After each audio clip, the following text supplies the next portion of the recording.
সারা দেশে পরিচালিত ৭৪টি এমপিভুক্ত বুদ্ধি প্রতিবন্ধী ও অটিস্টিক বিশ্ববিদ্যালয়ের ৯৪২ জন শিক্ষক কর্মচারী দীর্ঘদিন ধরে সরকার নির্ধারিত সুযোগ সুবিধা থেকে বঞ্চিত রয়েছেন বলে অভিযোগ করেছেন।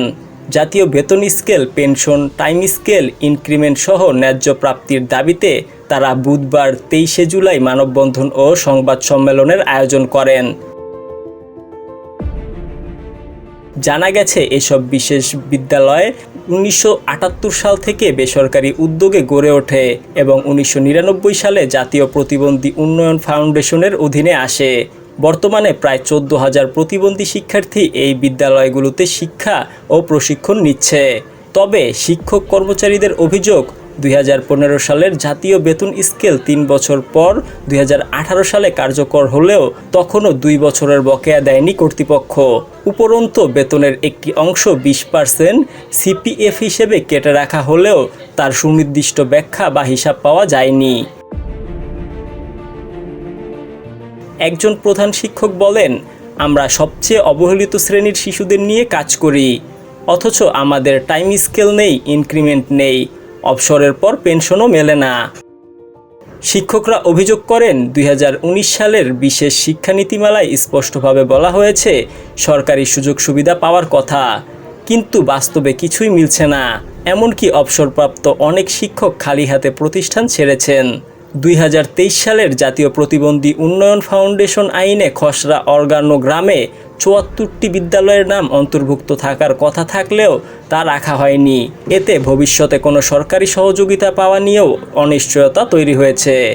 আমাদের এই ৭৪টা স্কুল প্রতিবন্ধী উন্নয়ন ফাউন্ডেশনের ২০২৩ সালে যে আইন হয়েছে, ওই আইনের অধীনে বিধিমালা, প্রবিধিমালা, অর্গানোগ্রামে যাতে আমাদেরকে অন্তর্ভুক্ত করা হয়, যাতে আমরা যেহেতু আমরা রাজস্ব খাত থেকে বেতন পাই, আমাদের চাকরিটা যাতে স্থায়ীকরণ করা হয়।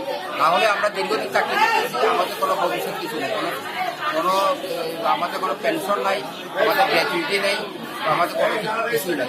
এগুলোর জন্য আমরা ফাউন্ডেশনের বিধিমালা আইনের মধ্যে আমাদেরকে ঢুকানোর জন্য এটাই আমাদের মূল্য।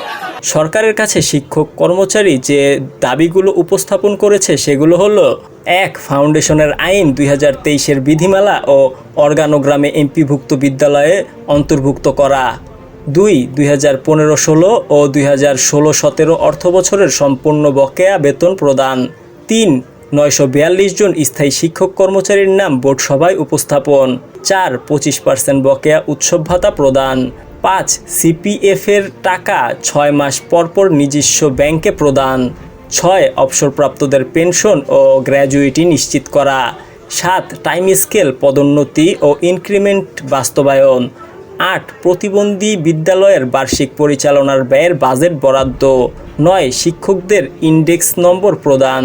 ১০. ২০০৯ সালের পূর্বে নিয়োগপ্রাপ্ত নন বিএস শিক্ষকদের পূর্ণ বেতন। ১১. প্রধান শিক্ষকদের ৭ম গ্রেডে উন্নতি করা।